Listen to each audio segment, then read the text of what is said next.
భవన్లో మంత్రుల భేటీపై భట్టి విక్రమార్క స్పందించారు. కొందరు భ్రమల్లో ఉండి తమ భేటీ గురించి పిచ్చి రాతలు రాస్తున్నారని భట్టి మండిపడ్డారు. సీఎం రేవంత్ రెడ్డి విదేశాల్లో ఉన్నారు కాబట్టి మున్సిపల్ ఎన్నికల నేపథ్యంలో మంత్రులు తనకు కొన్ని సూచనలు చేశారని వెల్లడించారు. ఆ విషయాలను ముఖ్యమంత్రి దృష్టికి తీసుకువెళతానని వివరించారు భట్టి. సీఎం లేని సమయంలో మంత్రులు డిప్యూటీ సీఎంను కలవకపోతే మరి ఎవరితో సమావేశమవుతారని ప్రశ్నించారు. తమ కేబినెట్ అంతా ఉమ్మడి కుటుంబంలా పనిచేస్తోందని, దీనిపై ఎవరి ఊహాగానాలు నమ్మవద్దన్నారు భట్టి. ఖమ్మం, మధిరలో పర్యటించిన భట్టి ఈ కామెంట్స్ చేశారు.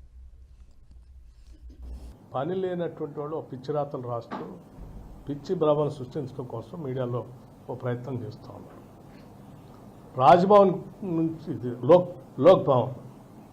లోక్ భవన్ నుంచి ఐటీ తర్వాత మంత్రులు నాతో మా మంత్రులే కదా, ఉప ముఖ్యమంత్రితో ప్రయాణం చేయకపోతే అది చూపించిన ఆయన రాసిన ఆయనతో ప్రయాణం చేస్తారు వాళ్ళు.